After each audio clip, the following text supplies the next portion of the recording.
ఈ స్మార్ట్ ఫోన్లు పాడుగాను వీటితోని ఎంత ఫాయిదా ఉన్నదో అంతకంటే ఎక్కువనే పరిశాన్ ఉన్నదుల్లా.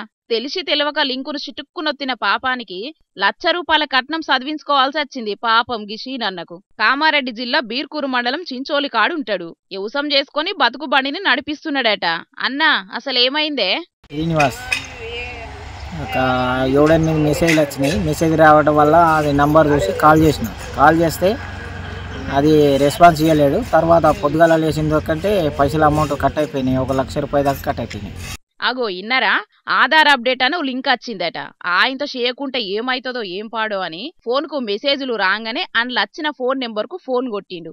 ఆ ఫోన్ పని అయితే చేయలేదట గాని తెల్లారినాక షీనన్న ఫోన్ నెంబర్కు లింకున్న అకౌంట్లకెళ్లి 96,000 మాయమైనాయి. అగో గిదేందని పర్షాన్ అయిండు. నెత్తినోరు కొట్టుకున్నాడు, లబలబ మొత్తుకున్నాడు. పాపం 6 నెలలు కట్టబడి వండించిన వడ్ల నమ్మితే ₹1,34,000 వచ్చినాయట. దాంట్లకెంచి 96 గై బయటాలకు బ్యాంకుకు పోయి పద్దుల చిట్టా తీసుకున్నాడు. సీదా పోయి పోలీస్ స్టేషన్ల కేసు పెట్టిండు. పైసలు ఎటు పోయినాయి, ఫోన్ చేసింది ఎవడు ఏందనేది ఎంకులాడుతున్నారట పోలీసోళ్ళు. ఇక అట్లనే బెంగళూరు దిక్కు డిజిటల్ అరెస్టు. సిబిఐ పోలీసోళ్ళమని చెప్పి ఒక అక్క దగ్గర ₹32 కోట్ల మింగేసిండ్రు. కానీ చూసిండ్రా సైబర్ దొంగలు ఎట్లా మోపైనరో. ఇయ్యాల రేపు ఏ లింకును నమ్మేటట్టు లేదుల్లో. సర్కారోళ్ళు మీ ఫోన్లకు లింకులు పంపరు, ఫోన్లు వేసి చెప్పరు. పోలీసోళ్ళు డిజిటల్ అరెస్టులు చెయ్యరు, ఫోన్లల్లో పైసలు అడగరు. యాది పెట్టుకోన్రి. అట్లే వాళ్ళని చెప్తే 1-2 సార్లు ఆలోచన చెయ్యిండ్రి, సరేనా? అయినా ఈనం ఏ లింకు పడితే ఆ లింక్ ఒత్తుతామంటే మీ ఇష్టం ఇక.